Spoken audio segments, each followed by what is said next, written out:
हिंद दोस्तों, आज है 8 अक्टूबर 2024।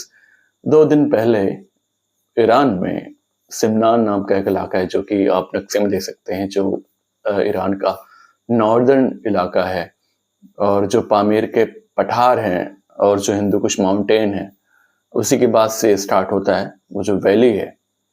यहाँ पे 2 दिन पहले तकरीबन 6 तारीख को शाम को आप तकरीबन 7 से 8 बजे एक मीडियम रेंज का भूकंप आया, जिसकी जो तीव्रता थी, जिसकी इंटेंसिटी नापी गई 4.4।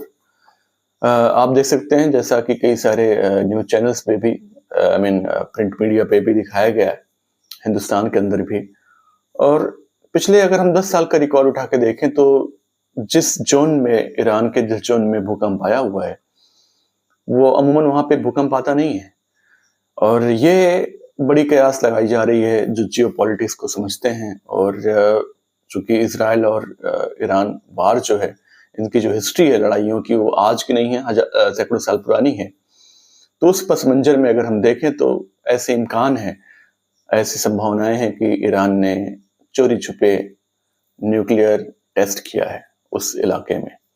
वहां से जो सिस्मिक रेज निकली हुई हैं, जो सिस्मिक किरणें निकली हुई हैं, और जिनको अगर एनालाइज करें आप तो ऐसा नहीं लगता कि ये नेचुरली है, ऐसा बिल्कुल नहीं लगता। ये बिल्कुल ऐसे लगता है कि मैन मेड है।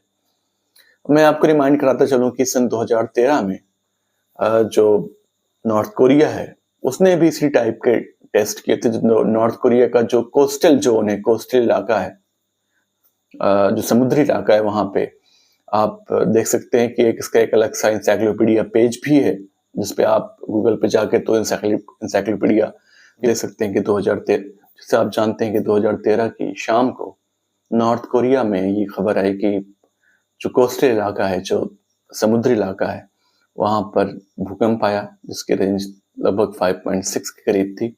और जो पॉलिटिक्स को समझने वाले थे, उन्होंने ये आशंकाएं की कि नॉर्थ कोरिया ने हो सकता है कि, खासकर इसमें जो जापानीज इंटेलिजेंस था, उसने ये रिसर्च किया तकरीबन 1 हफ्ते तक, और उसने 2013 में ये क्लियर किया कि ये ज़्यादा चांसेस हैं कि जो ये भूकंप आया हुआ है नॉर्थ कोरिया में और जो सिस्मिक रेज निकली हुई हैं, वो मैन मेड हैं, नेचुरली नहीं निकली हैं।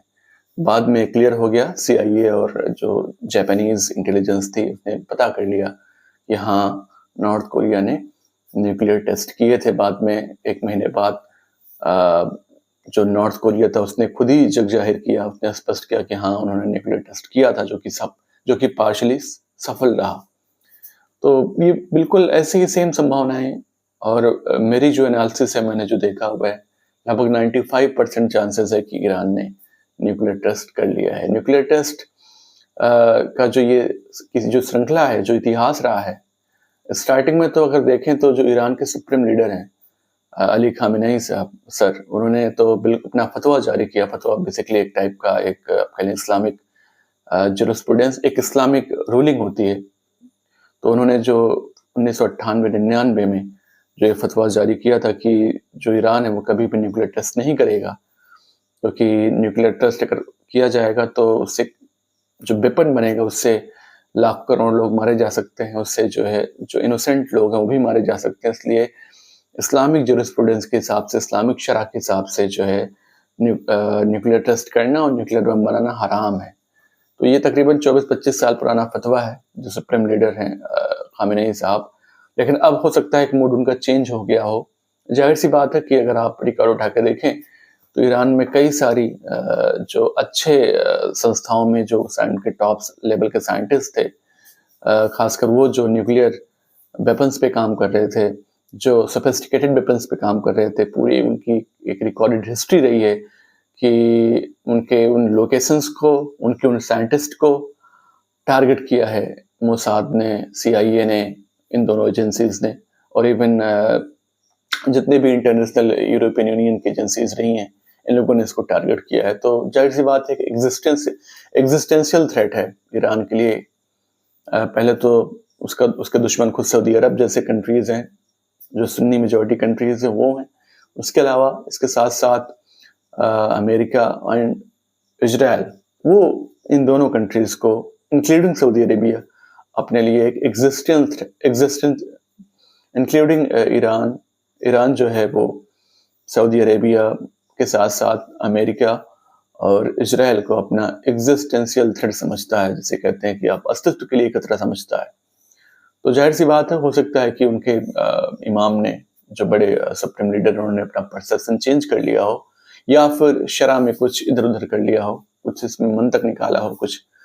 तो इस पे कह नहीं सकते हैं, लेकिन हम गॉड से प्रे करते हैं कि ये न्यूक्लियर टेस्ट और किसी कंट्री में ना हो।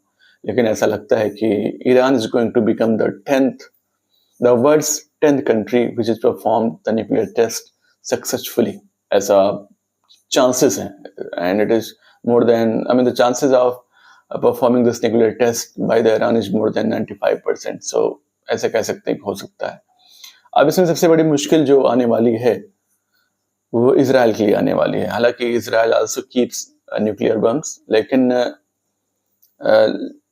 लेकिन फिर भी जो इजराइल है वो एक डेमोक्रेटिक सिस्टम को फॉलो करता है, एक मॉडर्न जो यूनाइटेड नेशंस के जो चार्टर्स उनको फॉलो करता है, मॉडर्न पॉलिटिकल सिस्टम को फॉलो करता है, जबकि ईरान इसके जस्ट बरक्स है, इसके अपोजिट है। उनके यहाँ एक इमाम का सिस्टम है और प्योर इस्लामिक सिस्टम है जो कि 7 और 8 सेंचुरी का है। तो अगर ईरान और इजराइल दोनों ही एक लेवल पे आ जाते हैं तो जाहिर सी बात है फिर मुश्किलात मिडिल ईस्ट में बढ़ने वाले हैं। और केवल मिडिल ईस्ट में नहीं बढ़ने वाले हैं, इसकी जो लौ है वो हिंदुस्तान में भी आने वाली है, पाकिस्तान में भी आने वाली है। और मिडिल ईस्ट में रहने वाले 2 कंट्रीज, खासकर सऊदी अरब और कतार, इनके लिए मुश्किलें मजीद बढ़ने वाली हैं, क्योंकि दोनों सुन्नी मेजॉरिटी कंट्रीज हैं, और Iran being the Shia majority country, तो दोनों में ऐतिहासिक रूप से इमाम अली और इमाम हुसैन, हसन और हुसैन के दौर से ही टकराव आता आ रहा है, लड़ाइयाँ होती आ रही हैं इक़्तिदार के लिए, पावर के लिए और रैंक के लिए। तो खैर देखते हैं, आगे कुछ दिन में कंफर्म ही हो जाएगा, आने वाले तकरीबन 10 दिन में, कि क्या ये बात सही है कि नहीं है सही है। तब तक आप मेरी वीडियो को देखते रहें। Thank you. वीडियो को पूरा देखें, चैनल को सब्सक्राइब कर लें, दोस्तों तक शेयर करें। जय हिंद।